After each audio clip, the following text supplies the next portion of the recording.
Welcome to the Beyond AI podcast, a series that highlights the best thought leadership from the best guests on the best shows. This episode features Emily Hughes speaking with Alexandra King on the Beyond podcast. And I think that it's really interesting in my coaching work that the limiting belief that comes up so much in parenting is I'm not good enough. And often that's lurking in the shadows underneath our parenting. And really what I think parents need to understand is that parenting is not school. This is not something that you pass or fail at, that there's an exam at. This is a long journey. And there is always time to reconnect, to change the dynamic. It's never too late. And when we're in that mindset, which is more of a growth mindset, because this kind of idea that we might be failing, it's a very fixed mindset way of looking at parenting, but really being abundant, that we have enough time. And one of the things that I'm always leaning my clients towards is leaning into their capability. So it's not about good or bad, it's about being capable. And when you feel capable, so much begins to be possible. So yeah, focusing less on the moral judgment and leaning into your capability and also your commitment to your child. Because if you are worried that you are not good enough, it means that you care. And caring, aligning that with kind of your integrity, that's what will actually help you to thrive as a parent. I mean, if we do step into that sort of the doubt field and just massage that for a second, because it's a very real thing for parents. I've heard a lot of parents say that if my kids are still speaking to me, want to hang out with me when they're older and they don't need to, then that's successful parenting. Yeah. What do you say to that? I thought I was emotionally intelligent, and I swiftly realized in my first few years of parenting that I was not emotionally intelligent. And that's been like a big quest for me. A toddler's going to test you. Yeah, exactly. Toddlers are the most, you're the strictest thing about clients. You talk about a toddler's demanding. Yeah. They have no patience with you and any nonsense that baggage you might be carrying. Yeah. A toddler is a special species, I would say. What's the hardest truth about parenting that no one wants to hear? I think one of the hardest truths about parenting is really around control. Because so often in our lives, from when we became an adult to when we had kids, we are largely in control of our lives. Then children come along. Yeah. And the truth is that you cannot fully control a child because you can't make a child sleep. You can't make a child eat, and you can't make a child defecate, right? And it can be a massive challenge to our need for control. And really one of the greatest things that we can accept is that humans are really hardwired to not be easily controlled. And when we accept that control is not the goal, but guiding and finding ways to attune and gain cooperation, it's possible to do this. But when we are stuck in feeling like I need to control everything because I'm not safe unless I'm controlling everything, that's where people get stuck in You're parenting. making me think. Disconnection. And any parenting approach that is rooted in disconnection, so sending the child away, that's not really gaining the long-term vision that you want for your family. Because whenever I speak to, one of the first questions I ask when I meet parents is, what is your long-term vision? Because this is the thing. So often in parenting, we are getting stuck in short-term gain for long-term pain.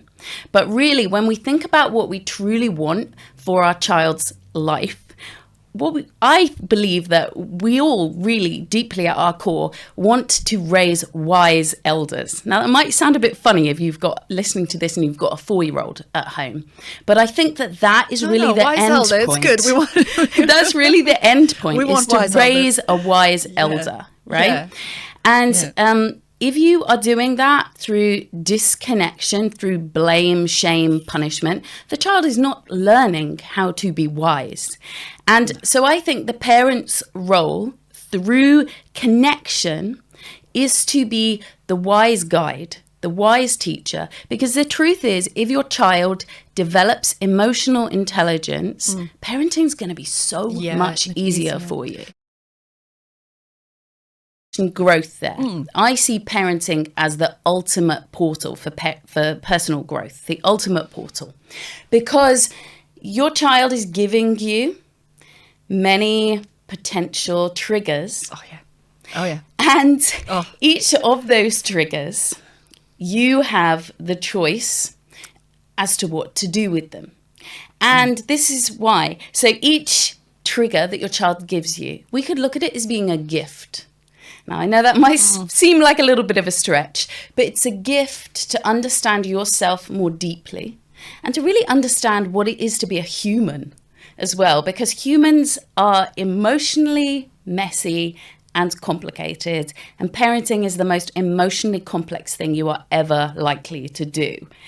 And this is true. Yeah, embracing that as a journey of growth and a chance to understand yourself, your children, and what it means to be alive as a human.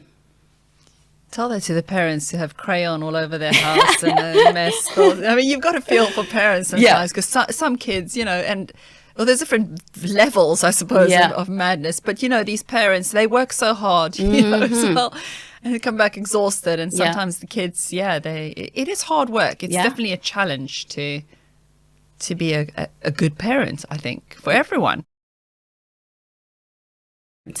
And the thing is with boundaryless parenting is that it serves nobody. It doesn't serve the child and it doesn't serve the parent. And again, it's short-term gain for long-term pain. Long-term pain. Yeah. All those nappies as well. Yeah. The environmental impact.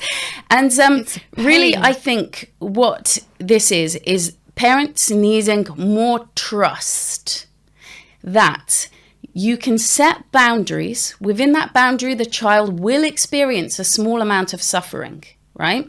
And your role is to support the child through that suffering, not to eliminate suffering, because that's not how life works, but to support the child through that.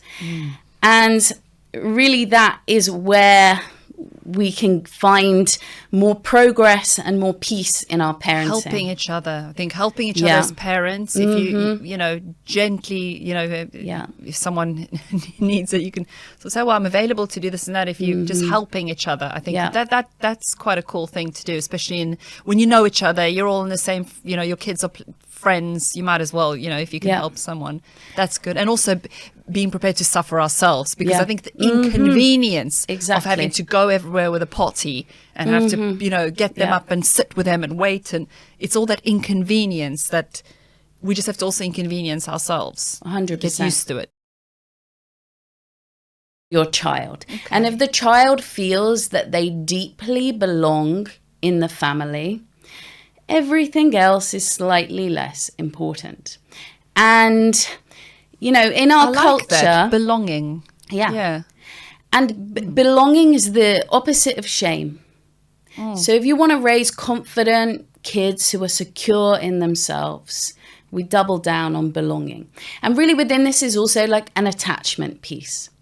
So if we think of Daniel Siegel's 4 S's of attachment, the child needs to be safe at home. So that's emotionally safe. So they're going to do an emotion and the parent is going to hold them through that emotion. Not try to fix it or squelch it, but your emotions are valid, right?